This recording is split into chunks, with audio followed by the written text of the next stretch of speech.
Zoology B chapter number 2 animal like protist the protozoa. मतलब आज हम फाइलम प्रोटिस्टा के टाइप प्रोटोजोआ को पढ़ेंगे। प्रोटोजोआ मीन प्रोटो मीन होता है फर्स्ट एंड जोआ मीन होता है एनिमल, मतलब पहले एनिमल जो मोरिज़ वजूद में आए उनको हम स्टडी करेंगे। अगर इनके हम एवोल्यूशनरी पर्सपेक्टिव को देखा जाए कि ये कब मोरिज़ वजूद में आए, तो प्रोटोजोआ जो है ये जाहिर करता है कि तमाम प्रोटिस्टा और एनिमल फाइला जो है कैम्ब्रियन पीरियड में मोरिज़ वजूद में आए 550 मिलियन ईयर्स अगो।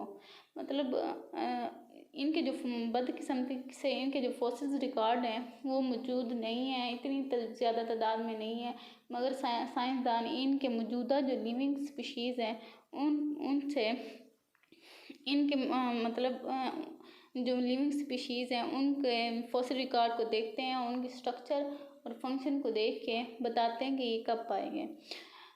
अगर हम ये देखेंगे फाइलम प्रोटिस्टा कब मोरिज़ वजूद में आए, कब ओरिजिनेट हुआ, तो ये आर्चिया ऑर्गेनिज्म से ओरिजिनेट हुआ। आर्चिया जो है वो फर्स्ट लिविंग ऑर्गेनिज्म है जो कि 1.5 बिलियन ईयर्स अगो पाए गए थे, जिनसे फाइलम प्रोटिस्टा मोरिज़ वजूद आए, मतलब उनसे फाइलम प्रोटिस्टा बने। फिर वो कहते हैं कि अगर हम एंडोसिम्बियोंट हाइपोथेसिस देखें जो कि ये कहती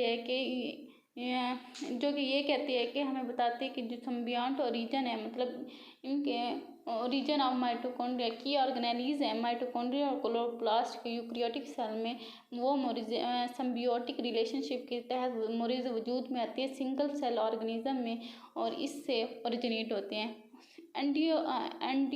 एंडोसिम्बियोंट हाइपोथेसिस हमें ये बताती है कि ये जो फाइलम आर्चिया जो हैं उनसे मतलब उनके एवोल्यूशन हिस्ट्री के बारे में हमें मैकेनिज्म के बारे में हमें बताती हैं। और जो फाइलम प्रोटिस्टा जो हैं ये पॉलीफाइलेटिक ओरिजिन से है, मतलब सेपरेट ग्रुप ऑफ ऑर्गेनिज्म जो separate group origin of same group of मतलब सेपरेट ओरिजिन के डिफरेंट ओरिजिन से सेम ग्रुप ऑफ ऑर्गेनिज्म मोरिज़ वजूद में आए।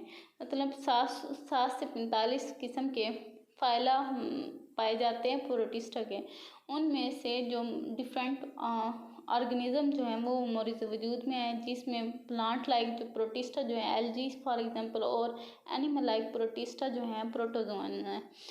अब हम देखते हैं कि life with in single plasma membrane, मतलब सिंगल प्लाज्मा मेम्ब्रेन में जो लाइफ मौजूद आई वो कौन से हैं। मतलब ये इनमें जो प्रोटोजोअन में जो होते हैं ये यूनिसेलुलर होते हैं, इनकी जो स्ट्रक्चर होती है वो यूनिसेलुलर होने के बावजूद भी कम्प्लेक्स होती है, मतलब ये मोर कम्प्लेक्स होते हैं मल्टी सेलुलर ऑर्गेनिज्म, मतलब जिनमें डिप्लोब्लास्टिक और ट्रिप्लोब्लास्टिक ऑर्गेनिज्म में से ये ज़्यादा कम्प्लेक्स होते हैं। इनकी स्ट्रक्चर जो होती है सिंगल सेल पर मुश्तमिल होने के बावजूद भी कम्प्लेक्स होती है। फिर ये अलग-अलग रहते हैं, अपनी सिंगल सेल जो होते हैं इन सारे फंक्शन खुद ब खुद एक ही सेल मुश्तमिल सारे फंक्शन परफॉर्म करते हैं, मगर कुछ जो प्रोटोजोअन है वो कॉलोनीज बना देते हैं, जैसे कि वॉल्वक्स टाइप जो होती हैं वो बनाती हैं। इनके जो कॉलोनीज बनाने के बावजूद भी ये फंक्शन जो होते हैं खुद अपने फंक्शन खुद परफॉर्म करते हैं, ये एक दूसरे पे डिपेंड नहीं करते, ये इंडिपेंडेंट होते हैं, ये अपने फंक्शन किसी दूसरे सेल से नहीं लेते, ये खुद करते हैं। अगर कुछ कॉलोनीज जो हैं वो सेम प्रोसेस करें तो उनके जो डिफ़िकल्ट होता है, मतलब अगर कॉलोनीज सेम फंक्शन परफॉर्म करने लग जाएं, एक कॉलोनी सारे फंक्शन सेम परफॉर्म करने लग जाए तो उनकी जो मुश्किल हो जाता है कि एक कॉलोनी को मल्टी सेलुलर ऑर्गेनिज्म, मतलब जिनमें ट्रिप्लोब्लास्टिक और डिप्लोब्लास्टिक ऑर्गेनिज्म है, उनसे हम डिफ्रेंशिएट कर सकते हैं। अब आगे जो है maintaining of homeostasis in protozoan, मतलब कैसे इनकी बॉडी को मेंटेन किया जाता है कि होम्योस्टेट, मतलब उनकी जो बॉडी है उनको बैरूनी और अंदरूनी प्रॉपरली कैसे मेंटेन किया जा सकता है। इसमें फ़र्स्ट ऑफ ऑल हम इनकी सपोर्ट को देखें कि ये कैसे सपोर्ट करते हैं।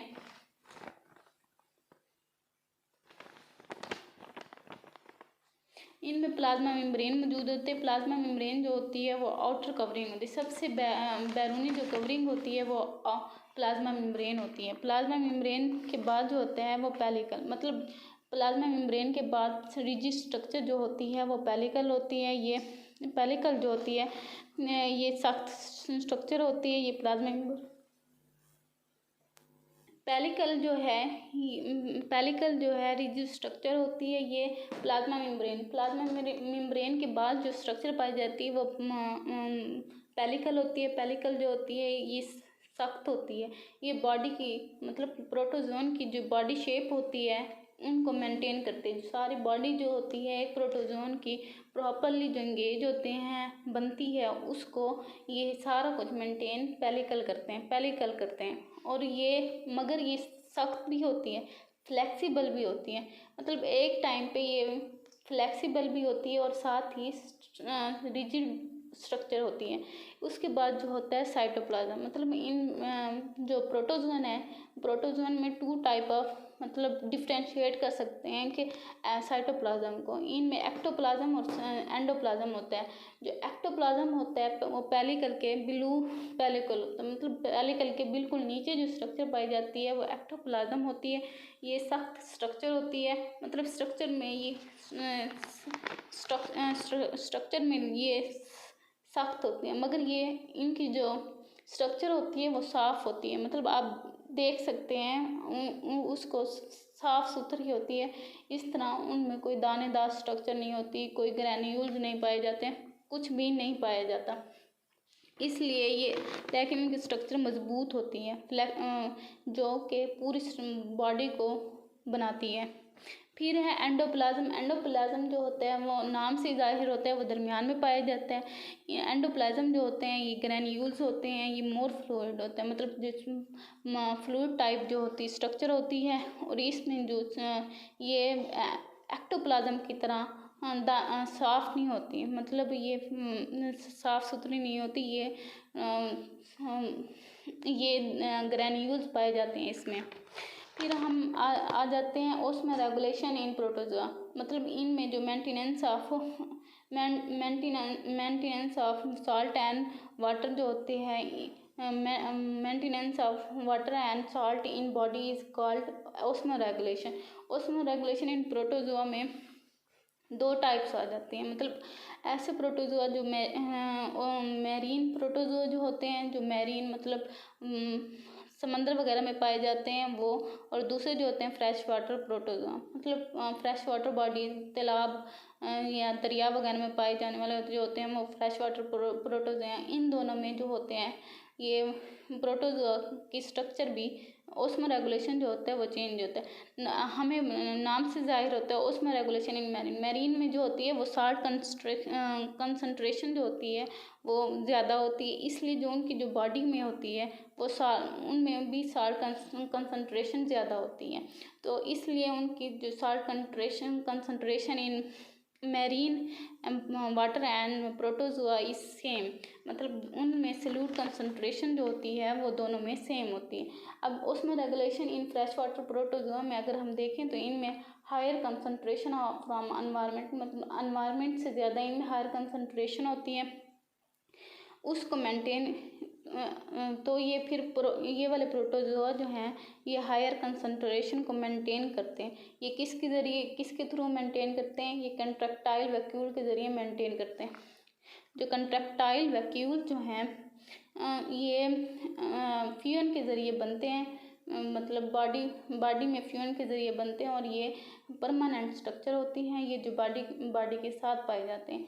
अब इन हायर कंसंट्रेशन को मेंटेन करने के लिए फ्रेश वाटर में जो कंट्रैक्टाइल वैक्यूल होते हैं इनमें जो वाटर होता है इंटर होता है ऑस्मोसिस के ज़रिए, मतलब ऑस्मोसिस के ज़रिए वाटर इंटर होता है जिसमें कंट्रैक्टाइल वैक्यूल के साथ ही टब्यूल्स पाए जाते हैं। मतलब कंट्रैक्टाइल वैक्यूल के साथ ही ये जो टब्यूल्स पाए जाते हैं ये एक दूसरे के साथ मतलब कनेक्ट होते हैं, एक दूसरे के साथ कनेक्ट होते हैं। तो जब ऑस्मोसिस के ज़रिए पानी जब बॉडी में इंटर होगा तो ये सारी स्ट्रक्चर जो है वो सख्त हो जाएगी और उनमें पानी कंसंट्रेशन ज़्यादा हो जाएगी। जब पानी की कंसंट्रेशन ज़्यादा हो जाएगी ये वाले जो ये कलेक्टिंग ट्यूब्यूल्स जो हैं ये साइटोप्लाज्म के अंदर रेडिएट हो जाएंगे, मतलब अपने स्ट्रक्चर जो होते हैं फैला लेते हैं, जिससे वो सारे पानी को लेके यहाँ पे आ जाते हैं और कंट्रैक्टाइल वैक्यूल्स के ज़रिए पानी को एम्प्टी कर देते हैं, मतलब निकाल देते हैं, बॉडी से खारिज कर देते हैं।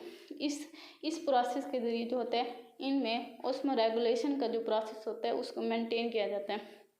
फिर है होम्योस्टेटिस के थर्ड पॉइंट जो है न्यूट्रिशन, मतलब न्यूट्रिशन जो है खुराक को कैसे ये बॉडी में इंटर करते हैं और उसे बाहर निकालते हैं, जो फासिल मादे होते हैं उसे कैसे निकालते हैं, इस सारे प्रोसेस को हम देखते हैं। इनमें जो इंजेक्शन जो होती है, मतलब खुराक जो इंटर हो रही होती है बॉडी में, वो थ्री प्रोसेस से हम समझ सकते हैं इंटर हो सकती हैं।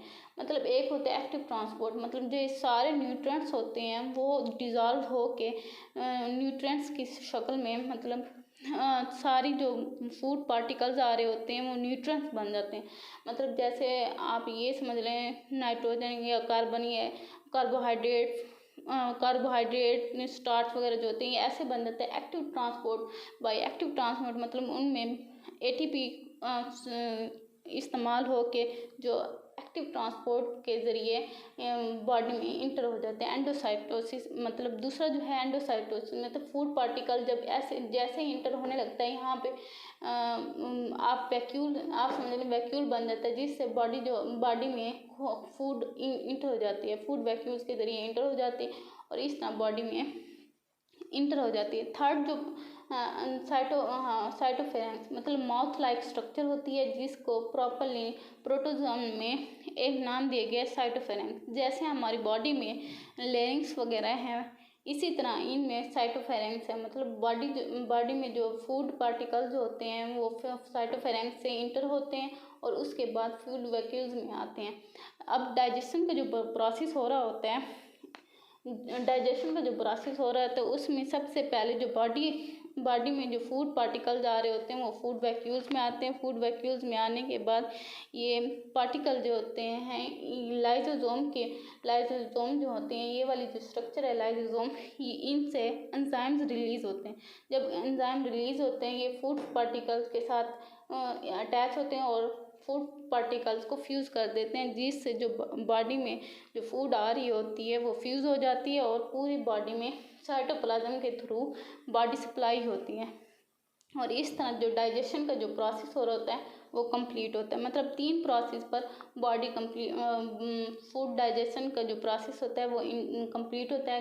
पहले जो होती है बॉडी साइटोफेरेंक्स या एंडोसाइटोसिस के थ्रू बॉडी में इंटर होती है या एक्टिव ट्रांसपोर्ट के जरिए वो आके फूड वैक्यूल्स में जमा हो जाती है। जब खुराक फूड वैक्यूल्स में जमा होती है तो लाइसोसोम एंजाइम्स सिक्रीट करता है या एंजाइम्स बनाते हैं जो फूड वैक्यूल्स को फ्यूज़ कर देते हैं, में पार्टिकल जो होते हैं उसे फ्यूज़ कर देते हैं और साइटोप्लाज्म जो है पूरी बॉडी में फूड को सप्लाई करते हैं।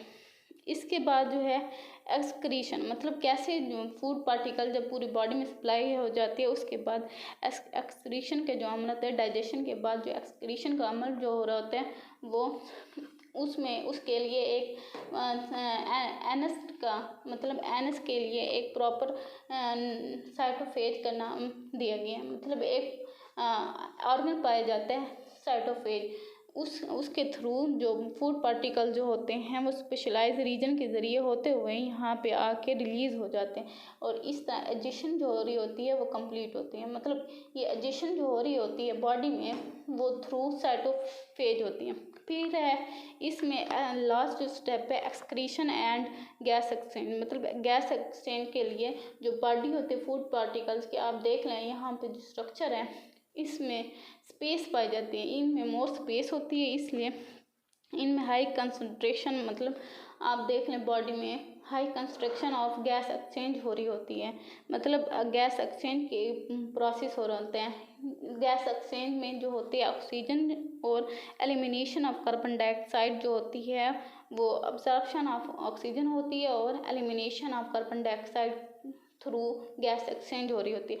फिर है सक्रीशन का जो प्रोसेस होता है, वो सक्रीशन के प्रोसेस में नाइट्रोजन वेस्ट जो होते हैं वो बॉडी से रिमूव होते हैं। जैसे हमारी बॉडी से यूरिया वगैरह जो होते हैं, यूरिया, अमोनिया और यूरिक एसिड जो होते हैं वो रिमूव होते हैं, सेम प्रोटोजोन से भी अमोनिया रिमूव होते हैं और नाइट्रोजन पार्टिकल जो होते हैं वो रिमूव होते हैं।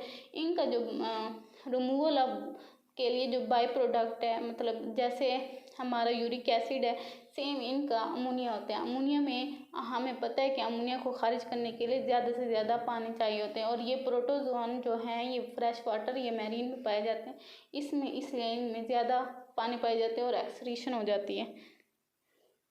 और यहाँ पे ये वाला टॉपिक कंप्लीट होता है।